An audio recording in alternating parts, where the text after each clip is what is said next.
दोस्तों, आज मैं फिर आप सभी के लिए एक और हॉरर स्टोरी लेकर आ गया हूँ। यह स्टोरी आपके रोंगटे खड़े कर देने वाली है। तो अगर वीडियो अच्छी लगे तो वीडियो को लाइक कर दीजिएगा और ऐसी ही हॉरर स्टोरी सुनने के लिए चैनल को सब्सक्राइब कर लीजिएगा।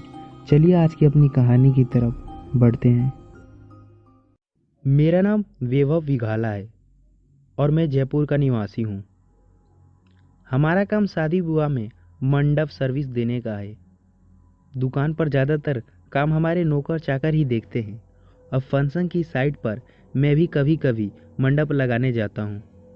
पूरे दिन दुकान पर टाइम निकल ही नहीं पाता है, तो कई बार बाइक लेकर घूमने निकल जाता हूँ। मेरे पापा वैसे तो ठंडे दिमाग के हैं, पर काम में ध्यान ना दूँ तो इतनी खरी खोटी सुनाते हैं कि मेरे कान के कीड़े मर जाते हैं। इसलिए आधे समय मुझे दुकान पर ही बिताना पड़ता है। दुकान पर मैंने टीवी भी लगा रखा है। ज़्यादातर मैं उसी पर डिस्कवरी चैनल देखता रहता हूँ। बेयर ग्रिल्स का शो मैन वर्सेस वाइल्ड मेरा फेवरेट है और उसी के चक्कर में मैं रोमांचक सफ़र का प्लान बना लिया था और रेगिस्तान के प्रेत से मेरा सामना हुआ। उस भिड़ंत में मैं और मुन्ना मरते मरते बचे थे। मैंने और मेरे दोस्त मुन्ना ने एक रात रेगिस्तान में बेयर ग्रिल्स स्टाइल में कैंपिंग करने का फैसला किया और अपने रोमांचक सफ़र पर निकल पड़े। पहले हमने खाना पीने की सारी चीज़ पैक कर ली, जैसे कि टेंट, चाकू, लाइटर और वाटर के साथ सारी सामग्री ले ली। एक रेतीले और वीराने जगह को चुनकर हमने अपना टेंट लगाया। अंधेरा हो चला था और ठंडी भी बढ़ने लगी थी, तो हमने वहाँ पर आग जला ली। खाना खाकर जैसे ही हम सोने लगे तो रेत में पास ही में किसी की मौजूदगी होने का हमें एहसास हुआ। मैंने फौरन मुन्ना को बोला कि कुछ तो गड़बड़ है। मुन्ना ने टॉर्च निकाली और अपने आसपास देखने लगा, तो हमें पता चला कि कोई हमारे टेंट के पास बैठा हुआ है। उसकी पीठ हमारी ही तरफ थी और वह शायद सिगरेट पी रहा था, क्योंकि धुआं निकल रहा था। सिर के बाल बहुत ही छोटे छोटे थे और उसके सिर के पीछे एक लंबी सी चोटी थी। हमें हैरत हुई कि ऐसे वीरानी जगह पर यह आदमी क्या कर रहा होगा। कुछ ही देर बाद हमने सोचा कि इसके पास जाकर पूछते हैं कि तुम कौन हो और यहाँ क्या कर रहे हो। मैंने और मुन्ना ने जाकर उसे आवाज़ लगाई, पर वो पलटा नहीं। फिर से हमने उससे आवाज़ दी कि पूछा कि आप कौन हो। इस बार उसने हमारी ओर देखा भी नहीं और अपनी मुट्ठी में रेत भरी और हमारी ओर पीछे की तरफ फेंक दी। हमें लगा कि शायद यह कोई पागल सरफिरा इंसान है। हमने दोनों ने वापस टेंट में जाना ही अपनी भलाई समझी। कुछ देर हुआ तो वह रहस्यमय इंसान बैठे बैठे ही हमारी ओर सरकने लगा। अब भी उसकी पीठ हमारी ओर ही दिख रही थी। उसे छोटे बच्चे की तरह घिसट घिसट कर हमारे टेंट के 10 फीट दूर पर आ गया। अब हमें उससे डर लग रहा था और गुस्सा भी आ रहा था। मुन्ना ने उसे फौरन ललकारा और कहा कि यहाँ से सीधी तरीके से जाएगा कि मार खा कर जाएगा। हमारे पास हथियार भी हैं, कुछ गड़बड़ की तो जान से जाएगा। मुन्ना की इस धमकी को सुनकर वो आदमी धीमी आवाज़ में हंसने लगा। अब तो मेरा भी सब्र जवाब देने लग गया था। मैंने मुन्ना से कहा कि तू इसको दाएं से घेर और मैं इसको बाएं से घेरता हूँ। साले की घिसट घिसट का मारेंगे। रेत उड़ाता है ना, आज इसकी हेकड़ी निकाल देते हैं। जैसे ही हम दोनों उसके मुंह की ओर गए तो हमारे होश ही उड़ गए। हमने देखा कि उसकी आंखें ही नहीं हैं, वे काले गड्ढे हैं और उसके हाथ में कोई सिगार भी नहीं था। उसकी आंखों की जगह मौजूद गड्ढे से ही वे धुएं निकल रहे थे। मैं और मुन्ना तो पागल ही हो गए थे। हम वहाँ से भाग कर जाते भी तो कहाँ जाते, घनघोर अंधेरा था। हम दौड़कर टेंट में घुस गए और एक दूसरे को पकड़ लिया। अचानक वो चोटी वाला प्रेत खड़ा हो गया और हमारी ओर मुड़ा। हमें तो लगा कि आज हम जान से जाएंगे। मेरे तो रोंगटे खड़े हो गए थे और मुन्ना तो उसकी आंखों में देख ही नहीं रहा था। टेंट के सामने आग जल रही थी। वे बिना आंखों वाला प्रेत वहीं रुक गया और कुछ इशारा करने लगा। शायद उसे कुछ चाहिए था। मैंने गौर किया तो मुझे समझ में आया कि टेंट में चादर पड़ी थी और वही उसे चाहिए थी। मैंने फौरन उसकी ओर चादर और तकिया फेंक दिया। उसने फटाक से ना चादर ओढ़ ली और तकिया वापस हमारी ओर फेंक दिया। कुछ देर वो हमारे आसपास ही घूमता रहा और फिर न जाने क्या हुआ कि वो वहां से दौड़कर अंधेरे में कहीं गुम हो गया। हम दोनों दोस्त मौत के खौफ से पूरी रात जगते रहे और डर के मारे कांपते रहे। फिर सुबह हुई, हम फटाक से न अपने घर लौट आए।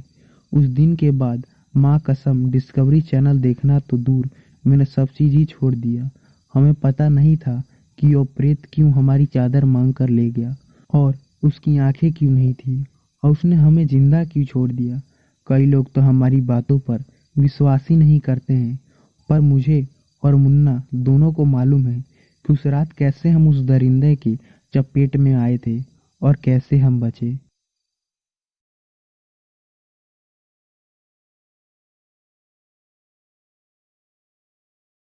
मेरा इम्तिहान ख़त्म हो चुका था। मेरे पापा के सामने मैंने अपनी शर्त रख दी कि मुझे वाटर पार्क घूमने जाना है।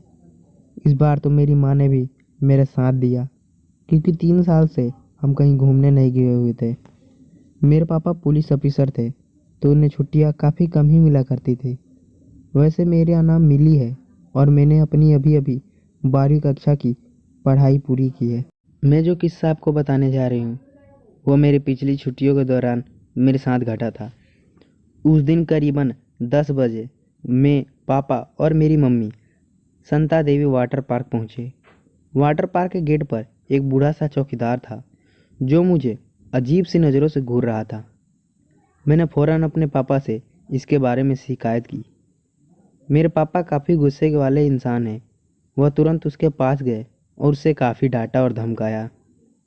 फिर हम तीनों वाटर पार्क के अंदर चले गए। अभी मैं स्विमिंग पूल में ही उतरी थी कि तभी वहाँ पर मेरी ही एक उम्र की एक लड़की मेरे पास आई। उसने मुझसे कहा कि क्या आप मुझे तैरना सिखा दोगी? तो मैंने हंसी खुशी हाँ कर दिया और मैं उसे तैरना सिखाने में व्यस्त हो गई। मेरे पापा और मम्मी पास में ही रिलैक्स चेयर पर बैठकर आराम कर रहे थे। तभी पापा ने कहा कि वो बाहर से कुछ खाना ले जाने जा रहे हैं और उनकी मम्मी भी उनके साथ जा रही है। उन्होंने कहा कि मैं पूल ही में रहूं और कहीं दूर ना जाऊं। कुछ ही देर में उस लड़की को अच्छा खासा तैरना आ गया। अब हम दोनों मस्ती में साथ साथ तैर ही रहे थे कि तभी मेरी नज़र अचानक से फिर से गेट की ओर गई। वे बूढ़ा चौकीदार अभी भी वहां से मेरी ओर घूरे जा रहा था। अब मुझे उसकी हरकत से काफ़ी डर लग रहा था, क्योंकि अब पापा और मम्मी दोनों बाहर गए हुए थे और पापा ने उसे धमकाया भी था। अभी मैं वो सोच ही रही थी कि क्या करूं, तभी अचानक से मेरे सर पर किसी ने हाथ रखा। वे वही लड़की थी। उसने मेरा सर पानी के अंदर डुबो दिया। मेरे तो नाक में पानी चला गया। जब मैं पानी से बाहर आई तो मैंने उससे खूब गुस्सा किया। वह लड़की फौरन मुझसे माफ़ी मांगने लगी और बोली कि मैं तो मजाक कर रही थी। उस लड़की की इस अजीब हरकत से मैं सदमे में थी। मेरा दिल तेजी से धड़क रहा था। अब मैं पानी में नहीं रुकना चाहती थी। पता नहीं क्यों मेरा जी घबरा रहा था। मैं फौरन पुल के किनारे पे आकर बैठ गई। वह लड़की अभी भी पानी में थी। वे बार बार मुझसे पानी में आने के लिए विन्नतें कर रही थी। उसकी उस हरकत के लिए मैंने उसे माफ़ कर दिया था, पर पता नहीं क्यों मेरा पीछा वो छोड़ ही नहीं रही थी। उसका दिल रखने के लिए मैं फिर से पानी में उतर गई। पुल के अंदर जाते ही उसने मेरा कमर पकड़ लिया और मुझे पुल के बीच में ले गई। मैंने उससे कहा कि अगर पिछली बार की तरह तुमने कोई हरकत दी तो मैं अपने पापा को बोल दूंगी। इस बार उसने मुझे जो जवाब दिया उसे सुनकर तो मेरे होश ही उड़ गए। उस लड़की ने मुझसे कहा कि तेरे पापा के आते वक्त तक तू जिंदा बचेगी तब ना कहेगी। मेरे पापा को बुरा भला कहने वाली, आज मैं तुझे नहीं छोड़ूंगी और मैं तुझे आज अपने हाथों से ही मारूंगी। इतना बोलकर उसने मुझे अचानक से फिर से पानी के अंदर डुबोना शुरू कर दिया। पानी में मेरी सांसें उभरने लगी थी कि तभी पुल सिक्योरिटी गार्ड की नज़र पुल की ओर पड़ी। उसने देखा कि मैं पुल में डूब रही हूँ और अचानक पानी की सतह भी बढ़ गई है। उसने तुरंत मुझे पानी से बाहर निकाला। अब तक मैं बेहोश हो चुकी थी और वह रहस्यमय लड़की भी कहीं गायब हो गई थी। मेरी जब आँख खुली तो मेरे पापा और मेरी मम्मी मेरे सामने खड़े थे। मैंने फ़ौरन सारी हकीकत पापा को बताई। तुरंत ही पापा और माँ वहाँ से मुझे वाटर पार्क से निकालकर अथॉरिटी ऑफिस में ले गए और वहाँ पर पापा ने वाटर पार्क का गेट बंद करा दिया। उस बूढ़े चौकीदार को भी उस ऑफिस में बुलाया गया और पूरा वाटर पार्क में उस लड़की की खोज कराई, पर वे रहस्यमयी लड़की का कोई पता नहीं चला।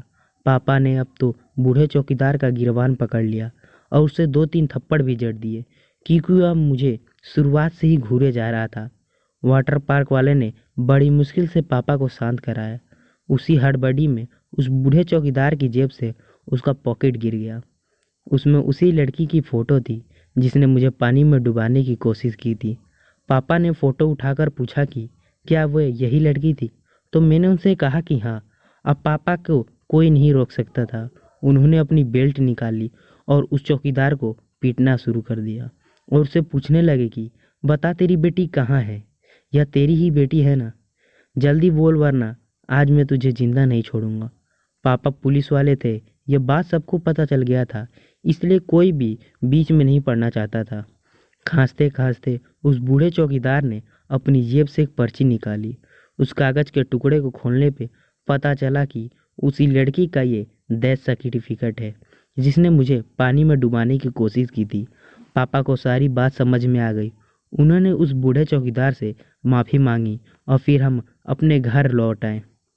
वाटर पार्क के अंदर जाते वक्त उस बूढ़े व्यक्ति ने मुझे इसलिए घूर रहा था क्योंकि उसे मुझ में अपनी बेटी नज़र आ रही थी। उसकी बेटी जब मेरी ही उम्र की थी तो उसकी बेटी की मृत्यु हो गई थी और पापा ने जब उसे बूढ़े चौकीदार को धमकाया तो उसकी बेटी को ये बर्दाश्त नहीं हुआ, इसलिए शायद उसने मेरी ही उम्र की लड़की का रूप लेकर मुझे हम पर हमला किया था। मुझे आज भी उस लड़की की रूह से कोई शिकायत नहीं है, क्योंकि अपने पापा के अपमान पर शायद मैं भी होती तो मुझे भी इतना गुस्सा आता। मेरे साथ जो हादसा हुआ उसमें किसी का दोष नहीं था, पर फिर भी हम सब ने तकलीफ भोगी।